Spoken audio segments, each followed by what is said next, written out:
Hello, Assalamu alaikum students, how are you? In this video, I'm going to talk about the branches of the femoral artery and femoral artery itself. So, femoral artery, as we know, that is a continuation of external iliac artery. Here you see, first of all, common iliac artery,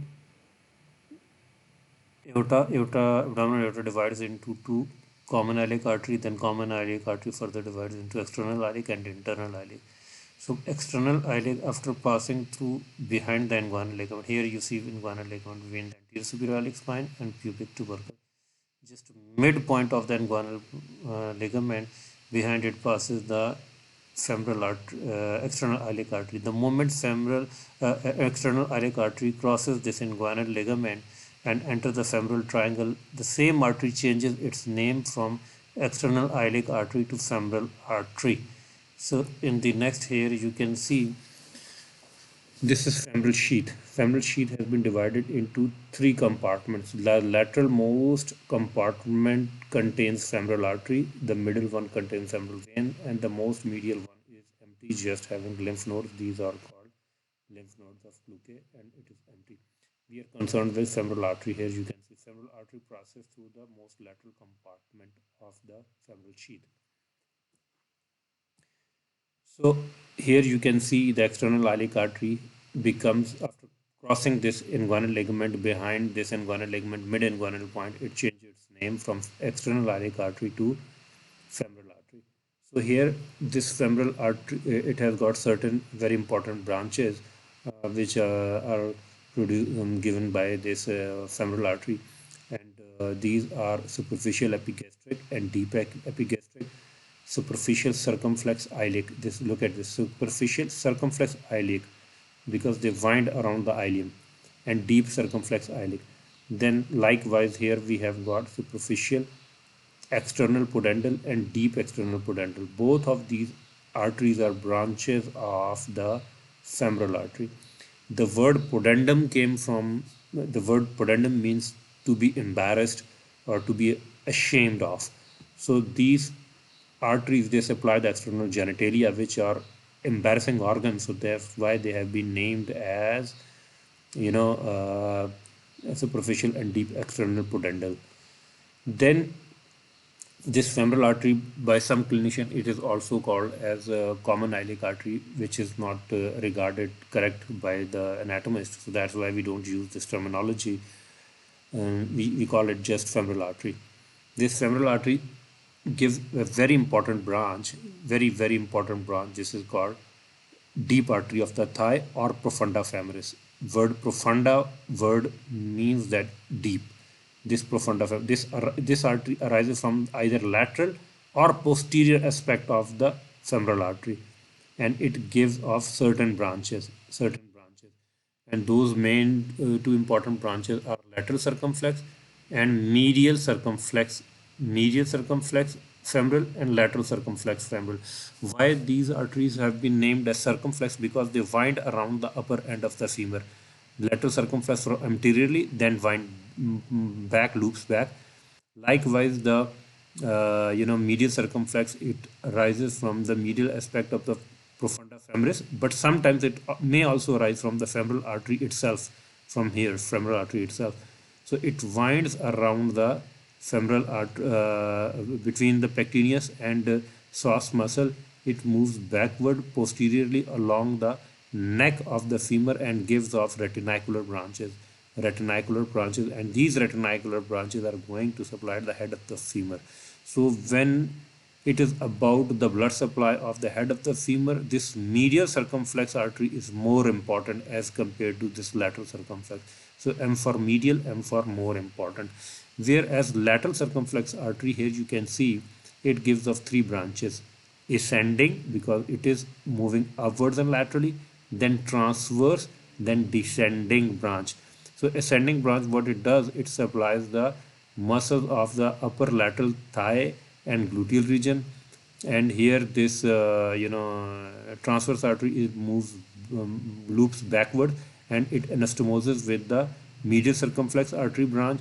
Then this is descending artery. This descending artery branch, it moves downward, and it anastomoses with the branch from the anastomosis around the knee joint. So these two branches, they anastomose with each other.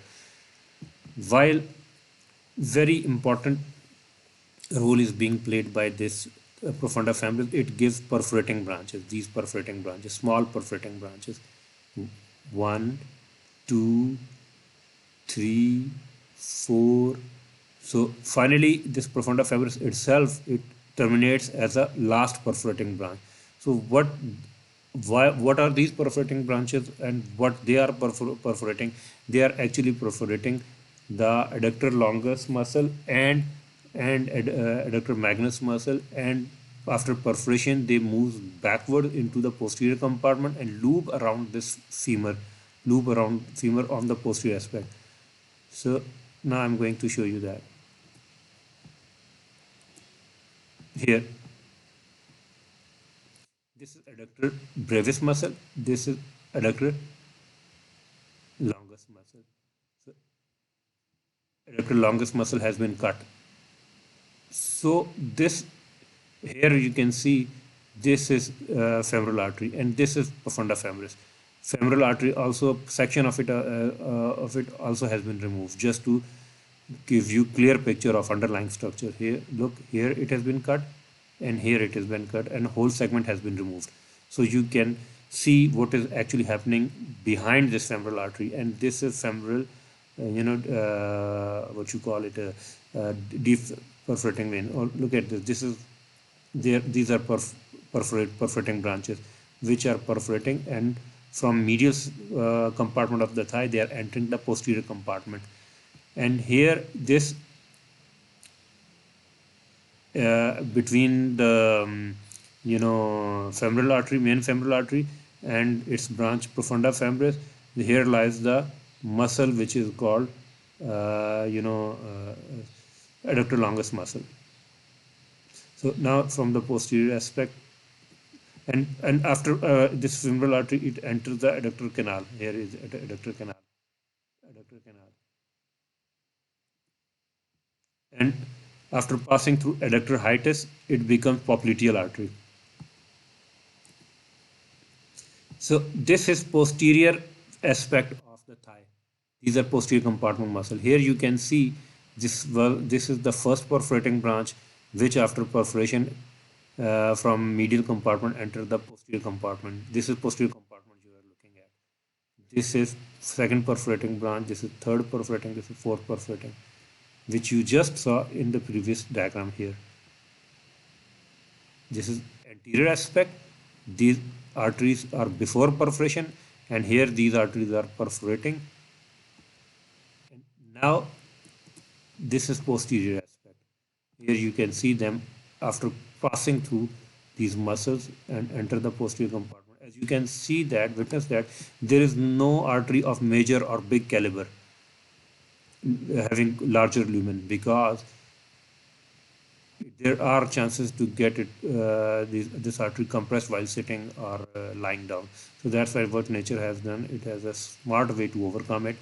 It has given a small perforating branches which perforate the muscles and enter the posterior compartment of the thigh. So this was the main blood supply and branches of the femoral artery. And before that, I would like you to give you, this is adductor hiatus. This is adductor hiatus. Adductor hiatus is an opening between the hamstring portion and adductor portion. This adductor magnus muscle has got two parts. This here you can see, which is attached to the femur. This is all which part? Adductor part, whereas this part which is attached to the adductor tubercle in a form of narrow tendon, this is hamstring part. So hamstring part and adductor part, they have a gap between them which is called adductor hiatus. And this is femoral artery. After passing through this hiatus, as it passes through this hiatus, it becomes popliteal artery, whereas popliteal vein, as it crosses this hiatus, it becomes femoral vein. So I hope I tried my level best to make things easier for you. So I hope you will appreciate. Thank you very much.